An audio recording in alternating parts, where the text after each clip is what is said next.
From LinkedIn News, I'm Leah Smart, host of Everyday Better, an award-winning podcast dedicated to personal development. Join me every week for captivating stories and research to find more fulfillment in your work and personal life. Listen to Everyday Better on the LinkedIn Podcast Network, Apple Podcasts, or wherever you get your podcasts. From LinkedIn News, I'm Jessie Hempel, host of the Hello Monday podcast. Start your week with the Hello Monday podcast. We'll navigate career pivots. We'll learn where happiness fits in. Listen to Hello Monday with me, Jessie Hempel, on the LinkedIn Podcast Network or wherever you get your podcasts. Hello, my friends, and welcome to another exciting episode of Negotiate Anything.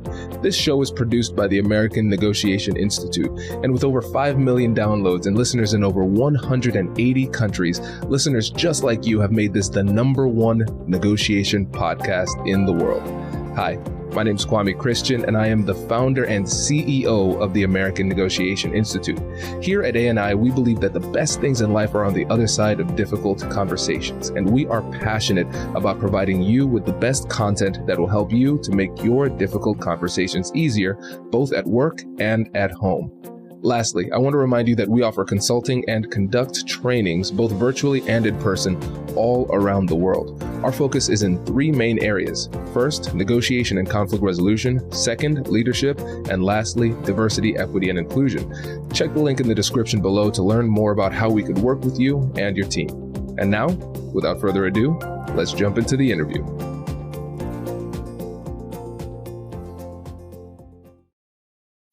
Kath and Ruth, thank you so much for joining us today. We are thrilled to be here. Thank you. It's our pleasure.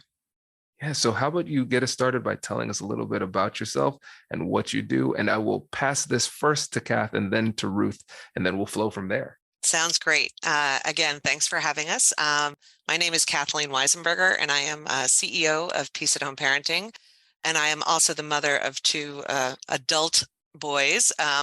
They'll always be my boys. And I am loving being involved with Peace at Home Parenting as the CEO for the last 3 years. And what Peace at Home is really is a toolbox of interactive live training workshops, proven solutions, and compassionate support delivered by just our amazing team of experts to help parents navigate kind of the predictable childhood experiences from birth to young adulthood, but most importantly, also those unexpected things, everything from gender and sexuality and special needs to the hot topics that are facing our country these days, from school shootings.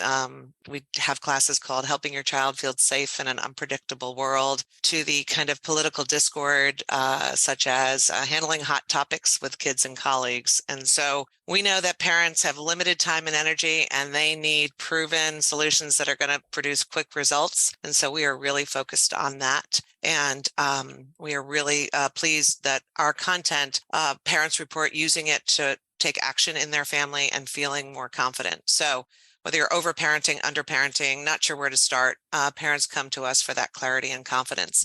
And we work with parents directly, but we also work with parents through corporations such as the Hartford and OMG, to educational systems from MIT and Emory down to local school districts, nonprofits, and government entities like Big Brothers and Big Sisters of New York, and Husky Health. And so what all of them have in common is that they understand that helping parents thrive at home is critical to their success. And as that is our mission, we are grateful for their partnership, and we love bringing people peace at home. That is incredible. And as a CEO, I realized I need to work on my little elevator pitch, because that was perfect. That was really good. That was great. Well, thank you for the important work that you do. And Ruth, tell us a bit more about you too.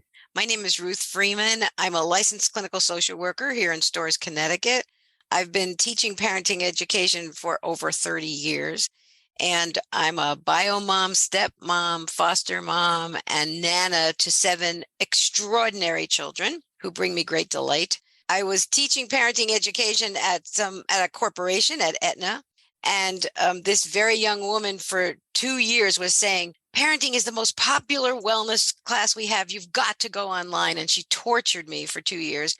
And I kept saying, no, I have to see people's faces. No, they have to work in small groups. No, no, no. And she finally made me do it. My first class was pretty flat, but she and an IT person inspired me. And then we ended up with 200 and 300 people on waiting lists because they had employees across the country. And there's many, many empty pockets in the United States where there's no parent support.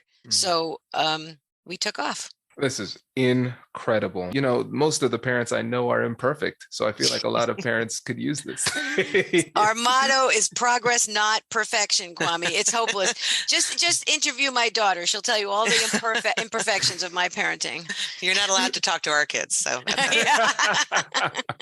I love it. No, this is great. And listeners, for this episode, what we're going to focus on is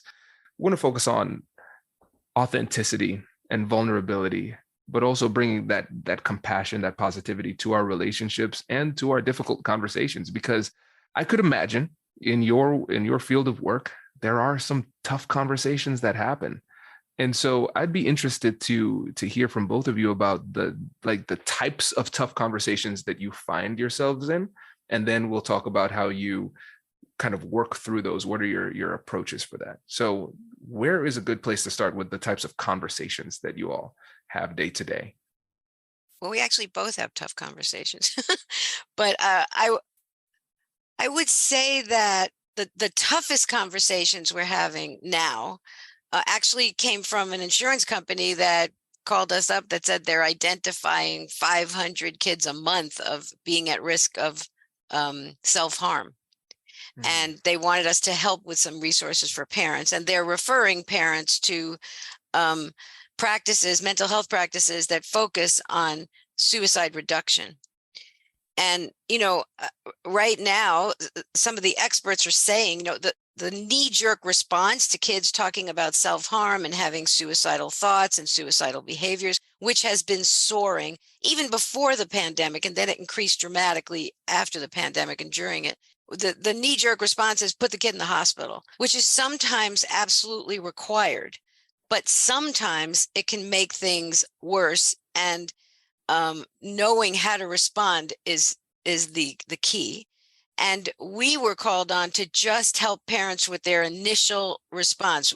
We refer to experts in that field, but just when a parent discovers that their child might be cutting themselves, for example, that first conversation has to do so many things. You have to, first of all, take the blame off the parent and the shame, because that's the first reaction. I've done something wrong. I've caused it. And it's so much more complex than that. So joining with the parent, entering into their worries, listening to their fears, and then moving towards problem solving together. And quite honestly, our biggest message to parents right now is the importance of being your child's calm center. So many of us measure our parenting based on, do our kids do what we want when we want them to? Do they get good grades in school? Really, mental health is much more important than any of those things right now. And it always has been. So talking to parents about what's important without them feeling bad that they didn't know that before they were talking to us, that's one of the biggest challenges. None of us gets a blueprint. So it's just that research is so developed, we can translate it and give it to them in manageable messages, but you have to deliver it in a way that you're joining with the parent and problem solving versus I'm going to fix you because you haven't been a good enough parent, which is a complete illusion. And then so much of what we do is relationship focused, right? So it's based on the parent-child relationship. It's based on the parent relationship with whoever they're co-parenting. And it starts with, our relationship with the parent and helping them develop and navigate the tools that are going to have those positive conversations that are going to make people feel that they can be vulnerable and honest and not project their concerns on, the other person, and really listen and try to help work together to solve the issues. My hand is hurting from all of these notes. Sorry. This is so good. Well, one of the things that I like so much about this approach of the way that you interact with the parents is that it's the listeners of the podcast would identify that it's really similar to the compassionate curiosity framework. So with the compassionate curiosity framework, We acknowledge and validate emotions. We get curious with compassion, and then we use joint problem solving, working with the other side collaboratively to solve the problem using future-focused problem solving. And so what you said, Ruth, is you take the blame and shame of the parent, you try to take that out of it, and then you work through those emotions with them, and then you work to move toward problem solving. And I think in a lot of these situations of distress, what we try to do is we say, there is a problem, I'm solving it now first. And that's it. And it shows that we don't have a full understanding of what the real problem is. Because if we run to like solve the problem, listeners, I am aggressively using air quotes as I say, solve the problem here. We inadvertently create other problems that are more problematic than the original problem, just exacerbates the issue. So I really love the approach that you're using here. Does your company invest in professional development training? If you believe that your team would benefit from a negotiation workshop, all you need to do is go to our website, fill out the workshop request form, and then we'll set up a time to chat. These workshops are completely customizable, and we've done them all around the country. Negotiation and conflict resolution skills are beneficial across all professions, but they're especially useful in procurement, purchasing, sales, sourcing, and contract management. Our calendar is filling up quickly, and we even have some workshops scheduled for next year. If you think you might want one, I'd suggest reaching out soon so you don't miss out. Check out the link in the description to learn more, and we will be right back after this.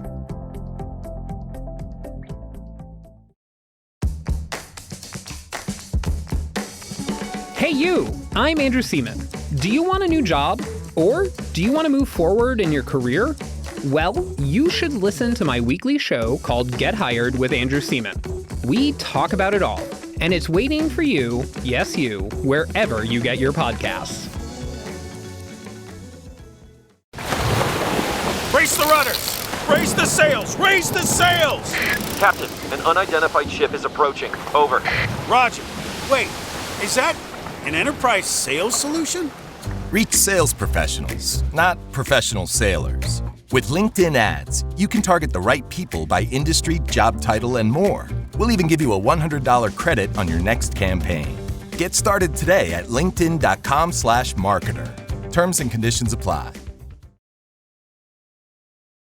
You know, I want to say what those steps I remember reading this about you, but the compassionate curiosity, acknowledging emotions, future problem solving, those are literally tools that we teach parents.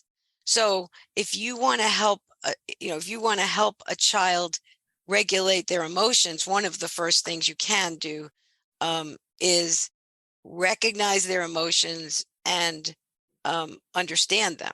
And as parents, we think we know our kids. We think we know why they're upset.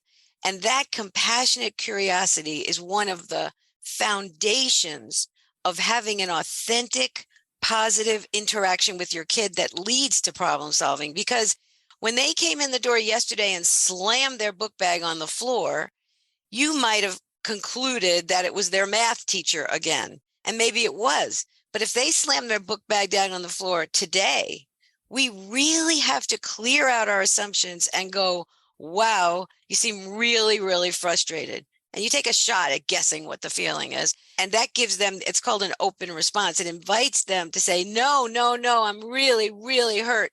And then you can have a conversation from there. The very first step, which is really hard for parents, is to understand the problem according to the child. The parent always has a theory about why this kid is having a problem with the math teacher. But when you listen with that open, compassionate energy, you may hear another thing underneath this that you didn't realize. And you're also strengthening your child's emotional intelligence because you're giving them an opportunity to explore their emotions and why they're happening. And there's so many positive things happening. So it's a complete parallel process to what you're describing, Kwame. Absolutely. And I love that you said we have to understand the problem from the perspective of the child.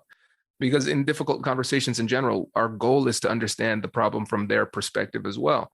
Because we understand it from our perspective. Okay, we got that. But true empathy is understanding how they see, think, and feel about the situation. It doesn't mean we agree. We don't need to agree with what they're saying, but we do need to empathize and acknowledge that and have them feel heard and seen. And what you said was brilliant. You said, as parents, we think we know what the problem is.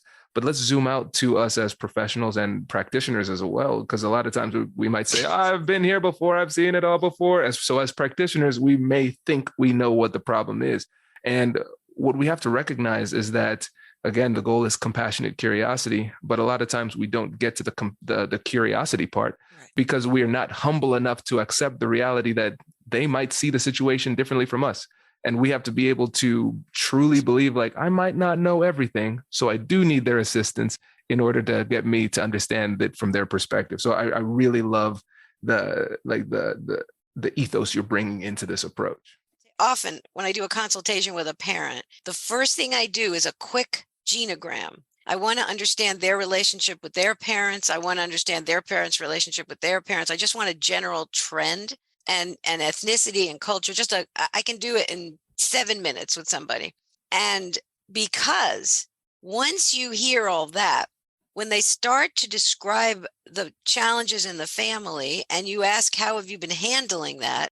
You can put their responses in a context. So I just was talking with a dad, and he was describing how his father never really realized his potential, and he was often depressed. And so this father, now he's talking about his father, was so disappointed in his son because his son wasn't a perfectionist like he was. This father did everything he could to make his dad happy and to accomplish everything his dad never accomplished. And he can't understand why his son is not devoting his entire life to making his dad happy. So he's very critical of him and negative, and now they have this problematic relationship. But it's really that father's perception of the father-son relationship that's based on his history. So if I can hear that with a lot of care and get, you really loved your dad and you really believed that getting all A's was the way to show him love, and maybe your son loves you in a different way, that's compassionate curiosity. And that's helping dad see himself as good, not as a negative authoritarian, which sort of flashed through my mind also, but isn't really helpful. It's like understanding, what's the motivation. Let's dig deeper into that, because I think that's really important, because in a lot of these difficult conversations, we're going to be confronted with somebody who might be demonstrated behaviors that we find abhorrent for one reason or another. And sometimes it feels as though empathizing with somebody who sees the world so differently and approaches things so differently is almost like, let me use a technical term here, yucky. Very yucky. And so first of all, why should we take the time to empathize and understand with people whose behaviors might be yucky to us? I'm going to give you a pragmatic reason. There's a lot of reasons that, if you want peace on earth or peace at home, you have to take in the other person. But that's not the pragmatic reason. The pragmatic reason is, from my point of view, you can ask Kathleen, I'm kind of a zealot, like I'm on a mission. Okay. So when you're a zealot, 30 years ago, I declared that my mission was to eliminate aggression visited upon children in their homes. And behind everything I'm doing is still that 35-year-old mission of, it doesn't help to yell, scream, threaten, criticize, judge, compare. It harms children. Now we know it harms them neurologically and physically, but it harms children. So while I'm a zealot, at the same time, if I can fully understand where that other person is coming from, I can have much more influence to achieve my mission. And that's, and in a way, you can look at that as power, which I always think is a bad word, but we can't influence each other or learn from each other if we don't understand where the person's coming from. And that takes time. And I think the other thing, when we put together this hot topics, handling hot topics with your kids and colleagues, specifically when it came out with the Roe v. Wade decision, it was theories and principles that are applicable to both. And I think that that's your point, is that whether you're talking to your kids, often those self-care principles and those self-value principles where you want to be a calm center, where you want to, be able to be curious and listen, and without understanding that you don't have to change your opinion, but we need positive ways to communicate with each other and to lower our stress levels. And, corporations bring us in to have these conversations with their working families. And we have other people who don't have kids who come to these things, because all of these principles are applicable to just general conversation, relationship, and being effective in life. Agreed. Yeah. And I love that we started with a pragmatic response, right? Because one of the things I said in my first book, Finding Confidence in Conflict, I talk about compassion and curiosity, treating people with respect, those type of things. I have a section called, "But Kwame, what if I'm evil?" And it was just pure pragmatism. I'm like, even if you're evil and you don't care, this is why you should still do it, because it's more effective. I just want to say, many parents ask that question because sometimes they just want to, be aggressive with their children, I'll say. But, as a therapist, one of the principles is human behavior is always logical, but you just have to be patient enough to find the reasons behind the behavior. And honestly, people come in to my office, they do, online coaching, and they're describing things they're doing in their relationships that are mind-boggling. But they know it. They're saying, "I can't stop yelling at him. I can't, whatever." But if we look back at their childhoods and we look back what's triggering them, we're working with David Hanscom, an orthopedic surgeon, who's talking a lot about chronic threat physiology, that many of us are walking around in this state of just, what we call fight, flight, or freeze. And it doesn't make any sense to say, oh, that parent's going into fight, flight, or freeze when they walk past their kid's bedroom and they're on their phone instead of doing their homework. But the truth is they're having a thought that this kid is going to end up living in my basement.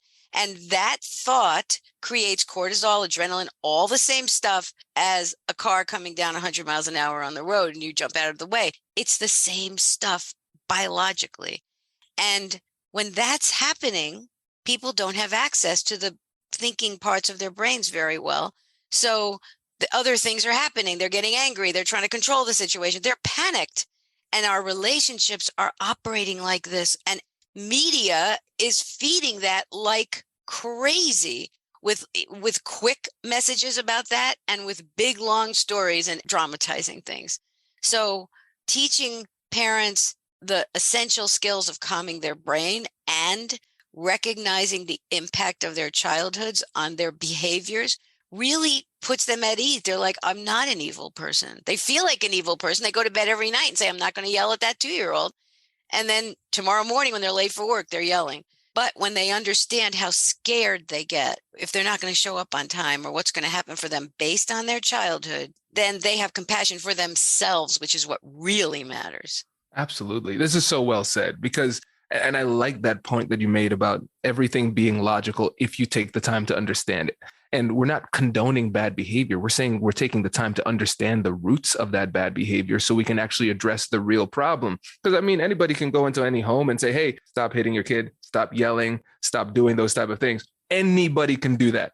And then the thing is, it's not going to stop. Well, the question is, why isn't it going to stop? And going back to the word that you used before, the power-based approach, most of the time in these everyday human interactions, we don't have the power to compel somebody against their will to do the right thing.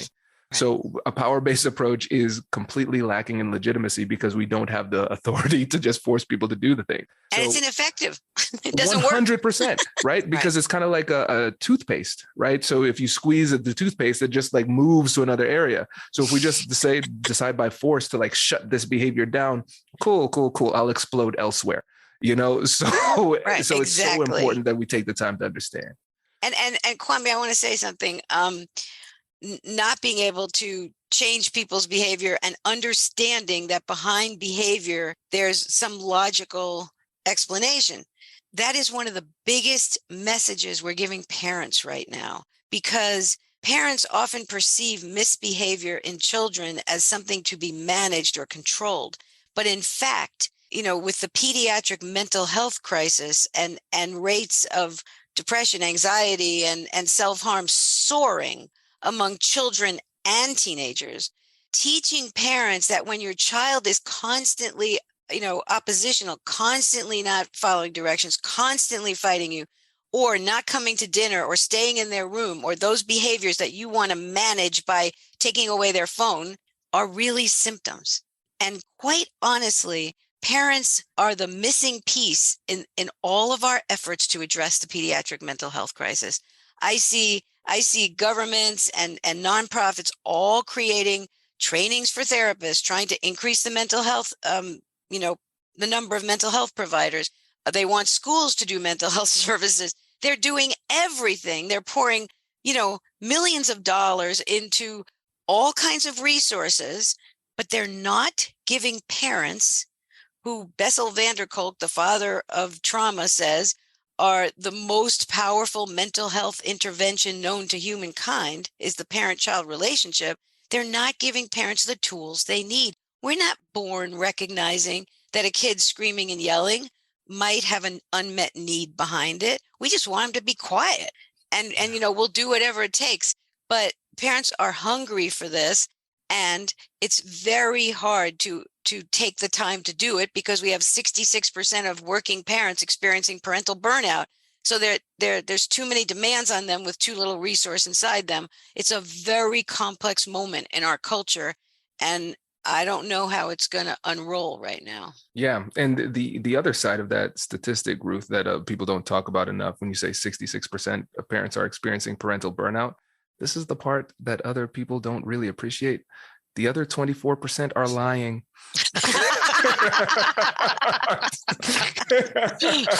True. Yeah, it is. I've never met a parent that didn't say, that's me. And I'm like, exactly. Who are these 24%? Jeez. I'm going to remember that one, Kwame.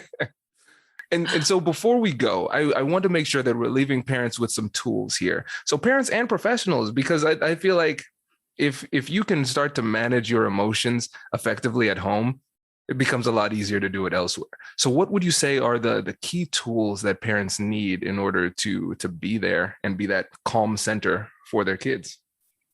Well, it's different for each parent, I want to say. There's no one size fits all. And we have lots of classes on this, Kwame, so people can reach out to us. But one thing I want to say is that there's a new book by Mona Delahook called Brain Body Parenting.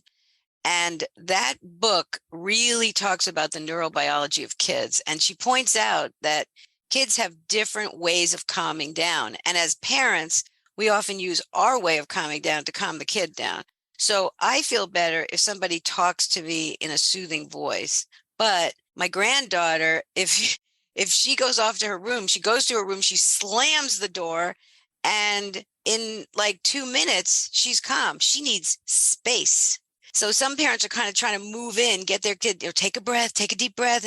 But really, the kid needs space for their brain to calm down. Some kids calm down with action and noise. Some kids calm down with quiet. So for kids, we have to be observers and see, and even talk to them when they're not upset and say, what helped you calm down before when you were so disappointed that we weren't going out? So we talk to the kids.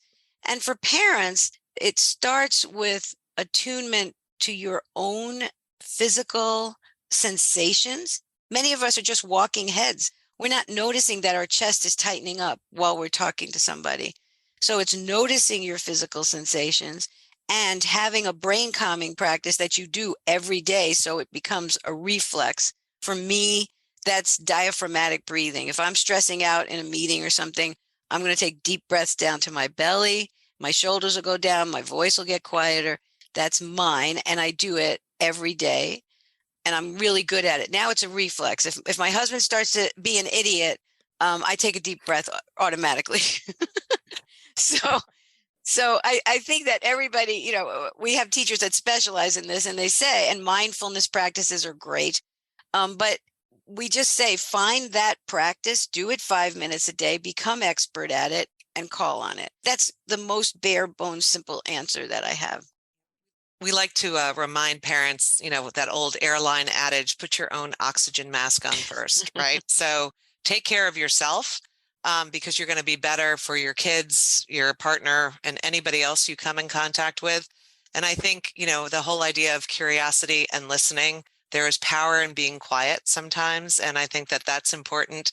And then I think one of the things that we all have to get back to real fast is joy and playfulness. And we all have to be a little wacky and a little fun and just remember what that's like to be like with each other and our children. And I think we'll all get there together. I love this. Could not agree more, my friends. Well, Both of you, thank you so much for coming on the show. This was incredible. If you see, I have just not stopped taking notes throughout this entire thing. This is great. Before we go, just remind the listeners about how they can get in touch with you and learn more about Peace at Home. Sure. So you can find us on the web at peaceathomeparenting.com, and you can always email us at solutions@peaceathomeparenting. And we'd love to hear from you and connect. So thank you. Congratulations! You've just joined an elite club. By listening to a full episode, you're now officially on the Negotiate Anything team. So welcome aboard. What most team members do is they subscribe to the podcast because that allows them to automatically get the latest episodes of the show. The best things in life lie on the other side of difficult conversations. Keep learning, keep practicing, and keep getting better. Your relationships will improve, your career will soar, and you'll have the confidence you need to get the most out of these crucial conversations. Again, thank you for joining the team. We're excited to have you, and I will see you in the next episode. I'll catch you later.